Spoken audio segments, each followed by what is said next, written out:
right, so we were just watching the President of the United States. Dr. Fauci stepped in for one quick answer there, but for the most part, the people in the room were asking questions that many of us were thinking about. I want to welcome, I'd already talked about Kaylee and Emily because we got into that with the President, but just to welcome Fox and Friends first co-host Carly Shimkus. We can't throw enough love at her. She's new on that program. She's rocking it. Love you back. Just rocking it. In the center virtual seat for us today, of course, we've got a doctor, the doctor, Fox News contributor and professor of medicine at NYU Langone Medical Center, Dr. Mark Siegel. All right, you're on the hot seat now, doctor. I want to know about when the president says that he is doing what he's doing to slow things down, and that he took a quick action to be able to give us a gap in which to inoculate people. Two questions. Fauci said, well, we can test for the variant. You can't test for the variant at the airport, right? Just like you couldn't test for the Delta variant at the airport. Let's start there. So how is that actually protecting us? Well, I want to go into the science of this, Harris, for a minute. Rapid testing is going to be effective at picking this up, as it is with all the variants. What Dr. Fauci was referring to is there's a characteristic that this variant has when it hits against a PCR test that allows you to identify it. It's called an S gene dropout, just to be very technical. At the airport. So we can use a PCR. No, and that's your point. No, not at the airport. So we're not going to be able to screen for this at the airport and say, uh-oh, here comes the variant. That's number one. Number two, people can slip in through intermediate countries, and, you know, you think they came from South Africa. Take a train and then get in. And the third thing is, this is putting a lot of attention on South Africa when they're actually the country that identified this and has already sequenced it and did the world a big favor here. And fourth point and last point, the WHO, as usual, asleep at the switch here. By the time we hear about it, it's already all around the world, and for sure it's here in the United States. Well, and Dr. McCary last hour said that we've known since potentially November 10th. We had a whole holiday season we could have protected people from if travel bans were going to work. Really quick, just a last one. And then Kaylee and Emily will take it away. So we know that it's coming. It's already here on the continent. It's in Canada. And conceivably, if you've got people from like South Africa and the U.S. Virgin Islands, which we know they opened up to South Africa a few weeks ago, less than 2 weeks ago, whatever the number is there, it was recent, right? So we know on this continent, whether contiguous or not near us, we potentially have it in the United States in short order, whatever that day, hour is going to be. So how is this different than anything else we'd study? Why not use those BSL level 4 labs, the 59 around the world, the 4 that are here? You've been to one of those biocontainments, right live on Fox News, and figure out whether or not the vaccines work against this in less than 24 hours. Yeah, absolutely. That should be done. They're already starting to do that work in South Africa and with Moderna and Pfizer, but it should be sped up. We should know that right away. My prediction on that is that like today. And my prediction on that, by the way, is that the vaccines will work, and they may not be as effective, but the vaccine plus the booster should be sufficient. I'll tell you why real quickly. Because 95% of the spike protein is not involved in these mutations. We use the word mutations. It scares the heck out of everybody, but 95% is the same. The vaccines are going to offer some protection for sure, but we need to know about that yesterday. You're right. Yeah. Look, Dr. Siegel, so Dr. Fauci was asked about this potential travel ban, and we'll get to the hypocrisy of all that and the things that they said about Trump's travel ban in a moment. But Dr. Fauci was asked specifically hours before this travel ban came down whether it should be in place. And he essentially said that it's premature, we need more data, and then the travel bans come. But they announced that they're not going to be put in place till Monday, as if COVID-19 takes a holiday weekend break while other European countries did these travel bans expeditiously and immediately. Should we have followed in the steps of Europe here? Yeah, of course. We should have done this already. And you knew that this was political. I was thinking this over the weekend. Definition of politics takes place on Monday. Well, how can you possibly rationalize that from a scientific point of view? Here's how I look at it. The sick horses are out of the barn, and now you quarantine the barn with no horses left in the barn. That's what we're doing here. Pure politics. Wow. Dr. Siegel, we just listened to the president say as well a few minutes ago, if you're worried about the variant, he says, get your booster. He said, if you're worried about COVID, get your vaccination shot. Now, you just described to us why the vaccine would be effective against this new variant because of the 95%. So why the travel ban then? If someone is just coming to the table right now, can you break down in simple terms why a travel ban is needed if the vaccine and the booster is so effective against any variant that these countries, including ours, identify?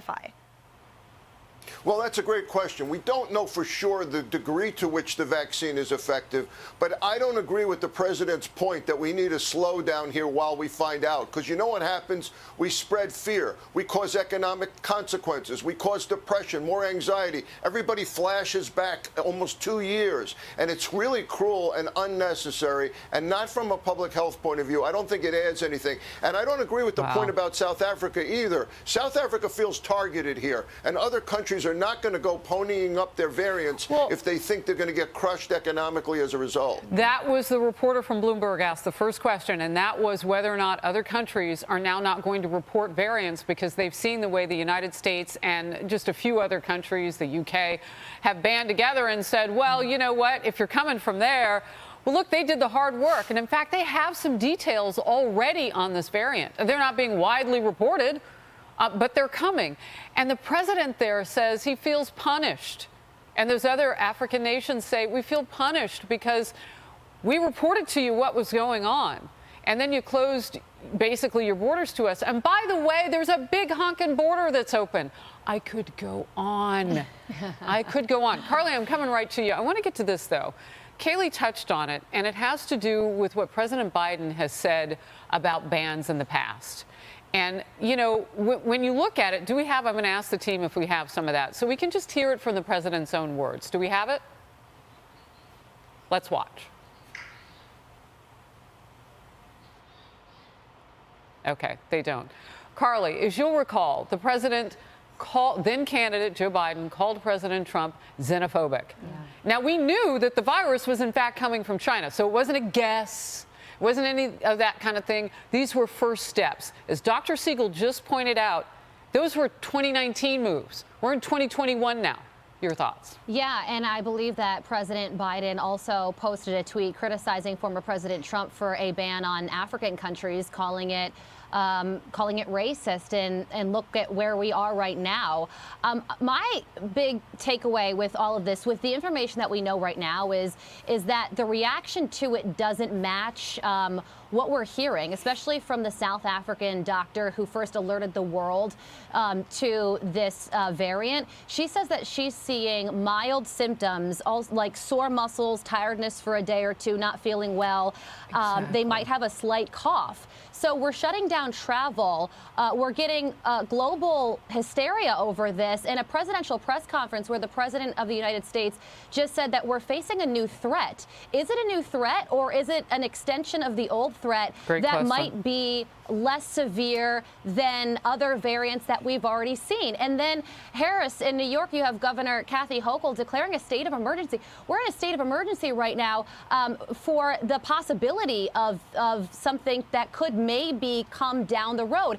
And the reaction to this is always the same. You have people on the left who now then live in fear, and folks on the right who just tune it out and say, I don't trust you anymore. This is an overreaction, and neither of those things are good. I think that the better course of action would be to react to the information that we already have, react accordingly, and also, no matter what happens with this variant, we have to learn to live with this virus. We're 2 years in at this point. Got to learn to live with it no matter what. Yeah, you know, it's such a great point. And the audience saw me go like this because I really wanted to get to President Biden. So let's do that. But let's take it in this direction. President Biden was calling for Americans to wear masks indoors just a moment ago when he talked to the nation. Let's watch. As additional protections, please wear your mask when you're indoors, in public settings, around other people. It protects you, it protects those around you. Unless you're partying like it's 1999 on the island of Nantucket. President Biden spotted in Nantucket shopping indoors without a mask, despite a sign right there mandating it. You got to wear a mask, but ooh, So, here's the thing, and I'm going to I'll go back to you, Dr. Siegel, because I really want to understand where we are right now. We had the Delta variant. We've got Omicron if it's not already here, it's on its way because people are hopping on planes, so on and so forth. What, again, are the best things that we can do to protect ourselves? Because it doesn't seem like the White House is capable of just starting there and being consistent. I think that making sure you're fully vaccinated or having a booster or counting your own natural immunity from COVID as part of this, those are things. How much immunity do you have against the virus? Number one. I agree with the point that it may end up being quite mild, and we should congratulate South Africa for the great work they've done. The other thing that needs to happen, thank them. The other thing that needs to happen here, and no one is talking about this, is that you had a tremendous Operation Warp Speed under the Trump administration, as Kayleigh knows, got these vaccines at record time, but we haven't matched that with rapid testing. The Biden administration's been asleep at the switch here with this. We should have rapid tests in every house in America provided by the government with a public-private partnership so that if you're in contact with COVID, you can test yourself and know before you go out of the house and spread it elsewhere. It's so simple, and it hasn't been done. Kayleigh, I know you have thoughts on the mask. Yeah, what is he doing? I mean, I was asked ad nauseum about President Trump anytime he did not wear a mask, and follow-ups and aggressive reporters. And where was the question from the press of President Biden? You just said wear a mask. Why weren't you doing so on Nantucket? That was irresponsible, in my view, for that question not to be asked. But at the end of the day, no one has politicized this virus more than President Joe Biden. You have the mask-wearing incident there. You have Kamala saying on the campaign trail, if Donald Trump tells me to take the vaccine, I won't take it. You had Biden mimicking that rhetoric. Then they get into office. Yay, take the vaccine. That should have been the message back on the campaign trail as well. On travel restrictions, Trump's xenophobic for this. And now all of a sudden travel restrictions work. Are you sensing a pattern here? Because you should. It is politicization of this virus on the campaign trail. They dismissed the policies. They eschewed the policies they are now putting in place. They were always effective. And where's the consistency rather than outright politicization of COVID-19? Well, they say they're going to follow the science, and Dr. Fauci was there, and they're having to kind of back up the decisions that they've made, which, by the way, according to Dr. Siegel, and I don't want to paraphrase you incorrectly, Doctor, but they're going to have to do something like a reversal sooner or later because it's going to be here. And what do? Do we just lock ourselves off? They're not going to put travel bans across America, are they? Oh, my gosh. I mean, from your lips to the government's ears, I have to say, be careful what you utter. I guess we're all going to Florida because that's where the case numbers are lowest. Be nice and warm. And I think, to your point, one of the most interesting things in terms of the politicization was Dr. Fauci's answers on his interview this in the past recent days when he said, "I am science," and essentially equating criticism of him with criticism of science. So it's once again forcing people into their self-designated box that when they say, I stand for science, we know what that implies, which is that someone who dares criticize him does not. And when someone brought up, well, what about the accusations of being saying untruths before Congress, he brought up in response, well, what about January 6th? So in terms of the overt politicization from the mouths of those representing this government, none more than Dr. Fauci himself. Wow. I am science, like Senator Cory Booker of New Jersey said that day. I'm Spartacus. I am Spartacus, exactly. Okay. Yes. Hi, everyone. I'm Brian Kilmeade. I want you to do me a favor. I want you to click to subscribe to the Fox News YouTube page. This is the only way that I know for sure that you're not going to miss any great commentary, any great news bites, any great interviews coming your way on Fox. You can get it all here on YouTube. So subscribe right now.